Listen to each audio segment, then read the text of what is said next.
BJP के वरिष्ठ नेता मुख्तार अब्बास नकवी हमारे साथ बातचीत करने के लिए मौजूद हैं। सर, पीओके को लेकर के जो विदेश मंत्री का बयान आया है उसको आप किस तरीके से देखते हैं? देखिए 1994 का संसद का सर्वसम्मति प्रस्ताव है, जिसमें कि पाकिस्तान ऑक्युपाइड कश्मीर को भारत का अभिन्न हिस्सा कहा गया है और स्वीकार किया गया है।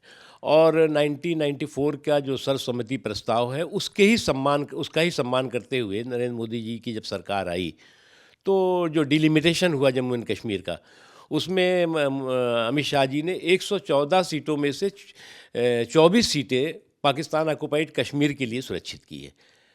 ये जो है वो भारत के लोग तो चाहते ही हैं कि पाकिस्तान ऑक्युपाइड कश्मीर जो है वो भारत के साथ दिल से है, लेकिन ज़मीन से भी होना चाहिए। उसके साथ ही साथ जब पाकिस्तान ऑक्युपाइड कश्मीर के लोग भी यही चाहते हैं। इसलिए मुझे नहीं लगता कि अब वो दिन दूर है जब यह संसद का जो सर्वसम्मति प्रस्ताव है वो हकीकत में बदले। लोग यही उम्मीद कर रहे हैं कि बहुत जल्द जो है पाक अधिकृत कश्मीर भी भारत में शामिल हो। मुझे लगता है कि ये जो है वो भारत के लोगों की, भारत की जो हमारा संसद का जो संसद है, जो लोकतंत्र का मंदिर है, उसका जो है वो संकल्प है। और मोदी जी हमेशा जो है वो देश हित में, देश के राष्ट्रवाद के हित में और राष्ट्रीय हितों के हित में हमेशा जो है सर्वोपरि उनकी सोच रहती है। अबू आज़मी का मामला बहुत तूल पकड़ रहा है इस समय।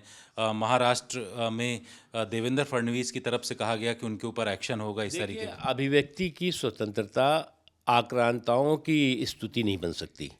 कुछ लोग जो है अभिव्यक्ति की स्वतंत्रता जो है वो आक्रांताओं की स्तुति के तौर से दिखाते हैं।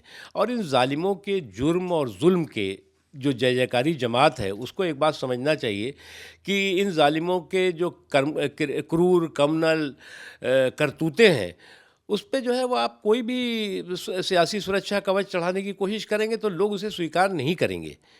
इसलिए आपको जो है जो है वो बाज आना चाहिए कि जो आपकी अभिव्यक्ति की स्वतंत्रता है उसको आक्रांताओं की स्तुति के तौर से जो है वो आप उसका इस्तेमाल करिए, उसका दुरुपयोग कीजिए। अरविंद केजरीवाल बहुत संख्या में गाड़ी लेकर के पंजाब में निकल रहे हैं, उसको लेकर के पॉलिटिकल क्वेश्चंस उठ रहे हैं। ऐसा है कि जंतर मंतर से शुरू हुई थी झाड़ू की झांसा यात्रा, वो छू मंतर हो गई। अब जो है वो जो जंतर मंतर से शुरू हुई झाड़ू की झांसा यात्रा छू मंतर हुई है, तो उसके बाद जो है वो अब आपने जनता की उपासना में तो आप फेल हो गए। अब जो है वो उपासना में लग गए, और वो भी जो है जनधन के वहाँ की सरकार के खर्चे पे सब कुछ कर रहे हैं। शुक्रिया सर, आज तक से बातचीत करने के लिए। कैमरामैन कृपाल सिंह के साथ जितेंद्र सिंह, आज तक।